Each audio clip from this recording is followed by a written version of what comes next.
Most of what you teach gets forgotten almost immediately. Sometimes 90% of it gone within a day. So if you're ever wondering why nobody remembers the SOP you just went over, that's why. Stop training your people just to follow rules. Train them to think. SOPs fail the second a real-world situation does not match the checklist, because no checklist can predict every hazard on a complex site. Memory drops off fast. A single annual training session is basically useless by the time a real-world emergency happens. Welcome to Bridging the Gap. I'm Jeffrey Reynolds, Regional Safety Manager at Peckham Industries, Chief Systems Architect at Kinetiq Analytics. This is a show where we talk about the space between what corporate safety says is supposed to happen and what actually happens at the workplace. Today I'm joined by somebody who solves the problem I just described for a living, in a different building. Bethany Cole teaches English to non-native speakers at a middle school just outside of Richmond. Her job is to take material the audience does not have a background for, in a language they did not grow up speaking, and make it stick. Which, when you describe it that way, is also my job. Bethany, welcome. Thank you for having me, Jeffrey. I have to say, when you reached out, I thought you had the wrong number. I'm a middle school teacher. I don't run safety meetings on oil rigs. You'd be surprised. I might be. I just want to start where I started, which is the math. About 6 months ago, I posted something on LinkedIn that kind of read like a rant. But I spent 2 weekends reading the actual research before I wrote it. There's this old study on how fast people forget things. Are you familiar with it? You mean the forgetting curve? Yeah. So there was a researcher in the 1800s, and he tested himself on nonsense syllables, just made-up words, to measure how fast he forgot them. And the line he drew is steep. It's held up for 140 years. Newer studies keep confirming it. People forget fast, faster than they think they do. How do you explain it to a teacher who has not seen the curve before? I tell them, okay, whatever you taught your students on Monday, by Wednesday morning, half of it is gone. By Friday, 2/3 is gone. And that's if you taught it well the first time. If you taught it badly, it goes faster. So, when I run an annual safety meeting, 8 hours once a year, attendance taken, quiz at the end maybe, sign-in roster for the HR people, what am I actually doing? You're generating a paper trail. I'm not being mean. That's literally what the system is for. The annual training was designed to satisfy the legal requirement that training happened. The requirement doesn't say the training has to work. It says it has to happen, and you have to document it. So the program is built around the documentation, because that's the part that gets audited. Workers know that. Of course they know that. My 8th graders know when an assignment is busy work. Adults absolutely know when training is. So we have an industry that spends, I want to say, billions of dollars a year on training that people receiving it know is a show, that the research says is useless within just a couple of days, and that we keep doing because the alternative is failing the audit. Is that a fair summary? You should probably get a second opinion. I have one from you. It's accurate. I won't pretend it isn't. So tell me how it works in your classroom. Imagine you have to teach a kid the past tense in English. Walk me through what actually transfers. Okay, so the past tense seems simple, right? You add an ed to the end of the verb. Walk becomes walked. Talk becomes talked. Except half of the verbs don't follow the rule. Go becomes went, not goed. Have becomes had. Run becomes ran. And the ones that break the rule are the most common verbs in the language. The words people use the most just get worn down over time. You can't just hand them the rule. I can hand it to them. They'll pass the test on Friday. By the following Wednesday, the rule is, it's gone. By the unit test in 3 weeks, every kid in the room is saying, I go to the store yesterday. And the well-meaning observer in the back of the room thinks, I taught it badly. But you didn't. I taught it the way the textbook says to teach it. I gave them the rule. I gave them practice problems. I gave them the quiz. What I didn't do, because the textbook doesn't actually require me to, is bring it back. Every day, for weeks. In conversations, in writing prompts, in casual asides. Yesterday I went to the dentist. Yesterday Marcus went to the dentist. What did you do yesterday? 5 seconds, every day. That's what makes it stick. Coming back to it over and over. Coming back to it. The fancy word for it is spaced retrieval. The plain word is just, don't teach it once. Okay, so put that back in me. In the shipyard, I used to run about 45-minute confined space refreshers every year. Everyone passes the quiz, with flying colors. A couple weeks later, I'm on the boat. The foreman tells me one of his guys sent his attendant over mid-entry to grab a gas meter. The entry was still active. The guy was in the void alone for maybe 4 or 5 minutes before the attendant got back. And the guy who sent his attendant away, he passed your January quiz. 100%. He also passed it the year before and the year before that, and he's been in confined spaces for almost 15 years.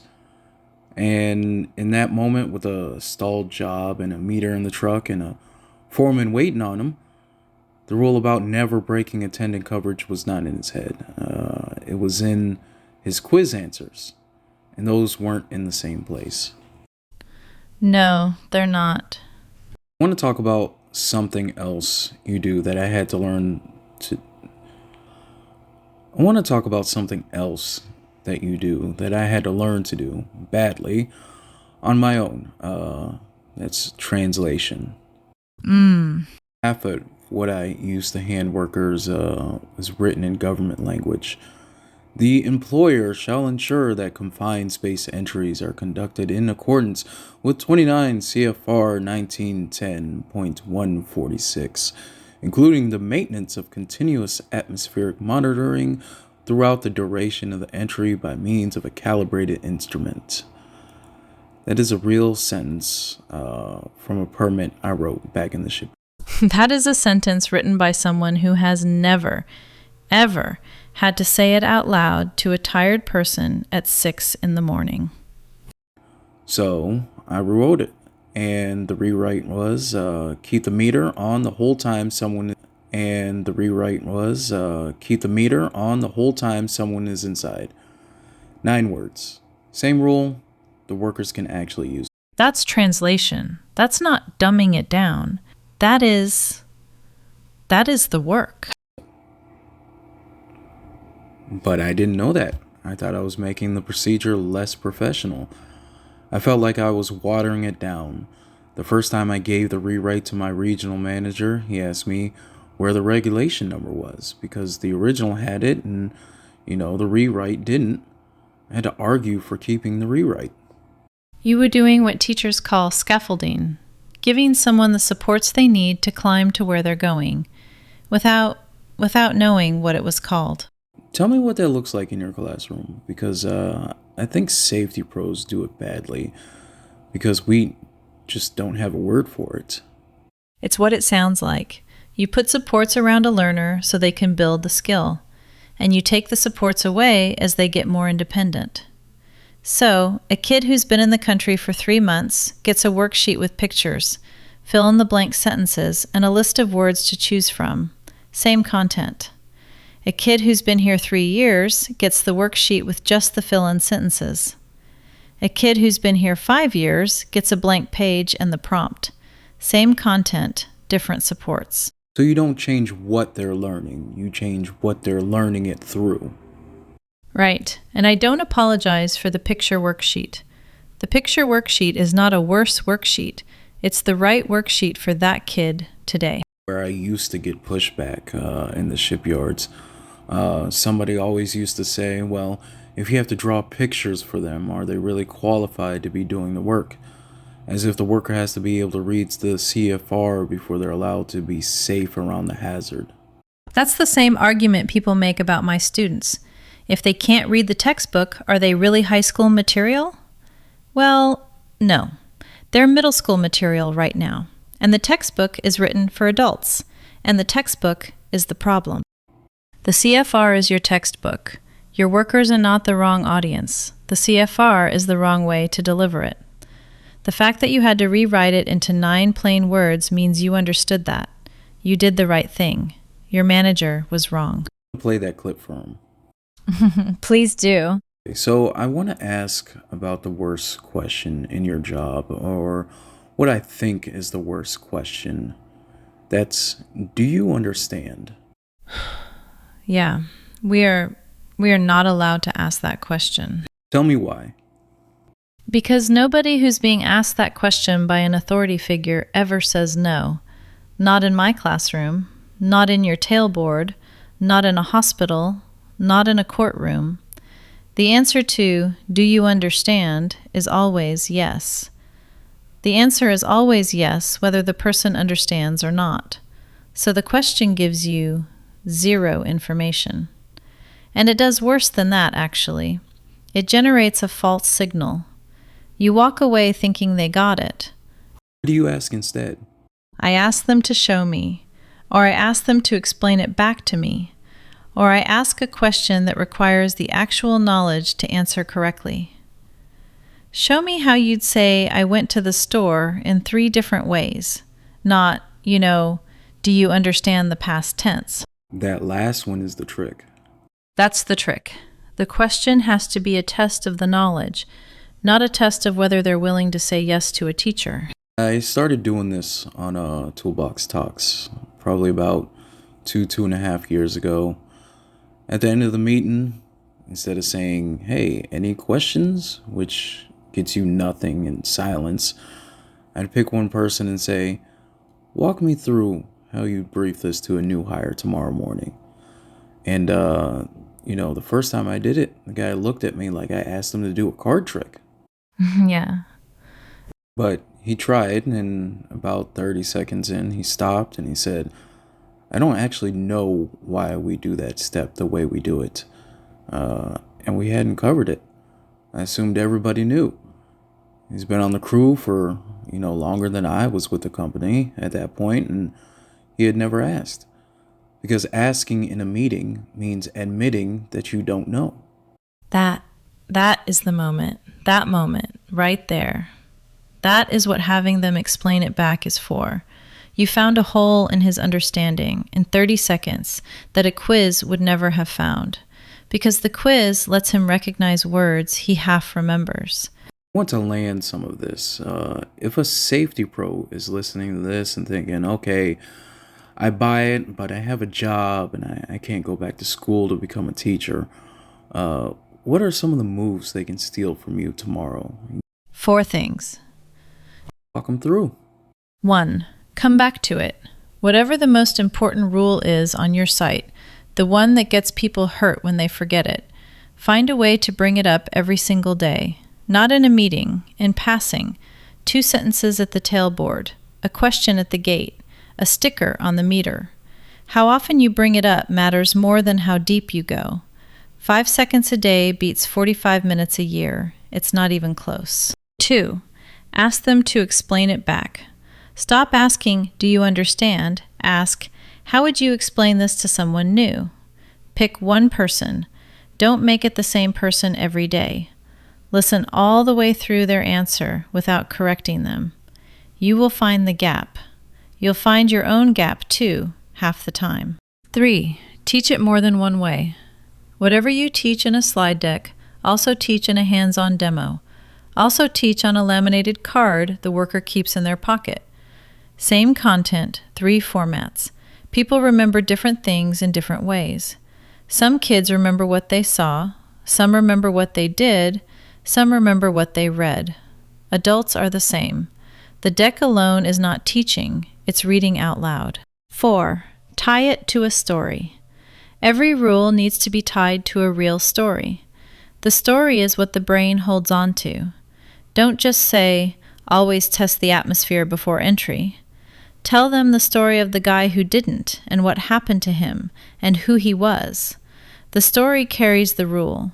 The rule, on its own, evaporates. That last one is one I learned from you a while ago in a hallway after a safety talk I gave at a teacher training day down in Richmond. I do remember that one. You were the safety guy from the quarry. That was me. He came up afterward and asked how I made sure any of it stuck with the workers. I gave you the corporate answer. You laughed, and then you told me you teach grammar through stories about your students' grandmothers because grandmother stories are the only thing that survives the weekend. Yeah, that part I'll stand by. Okay, the hard part. None of what we just said costs more than what most safety programs do now. It is, however, more uncomfortable. Graded on is whether the training happened, not whether the workers retained anything. So the moment you start spending toolbox time on having them explain it back, somebody upstairs is going to ask, why is the meeting running so long? Yeah, we get the same thing. The big standardized tests don't measure what's stuck. They measure what you can do on a specific day. So the principal who hires me wants me to teach to the test, and the test is in March. If I spent the year coming back to material every day instead of cramming, my scores would be better in the long run. But better in the long run is not what gets the school its rating. How do you handle that conversation when it comes up? I lose it sometimes. I'm not going to pretend I always win. The honest answer is I do both. I do the test prep because I have to, and I do the actual teaching because that's what the kids actually need. And I am tired by May. Is the most honest answer anybody has given on this show. You've done one episode. Fair point. The most honest answer of 2 episodes. One more question. What do you wish the safety profession knew from an outside view? From someone who teaches for a living, who has now sat down with one of us. What's that? That this is a teaching problem, not a people problem. When your workers forget the SOP, they are not being lazy. They are not being defiant. They are being human. Everybody forgets at the same rate. Your CEO, me, the researcher who first measured it. The fact that you keep designing programs that depend on workers remembering 43 steps from an annual training, that's the bug. The workers behaving the way humans behave is not the bug. So stop calling that the problem. Start calling that the starting point, and design for it. Thing. That's the gap. Bethany, thank you. This was a conversation I've been trying to have for some time now, and I didn't have the vocabulary Thank you. This was a good one. for. That's our show. If you've got a gap you want us to dig into, whether it's a corporate procedure that isn't making it through the bottleneck on your floor, or incident pattern you can't articulate to your CEO, or an audit finding that doesn't match what your crew actually does, email us at solutions@kinetiq-analytics.com. We read everything that comes in. We'll be back. Thanks, Bethany. Anytime, Jeffrey.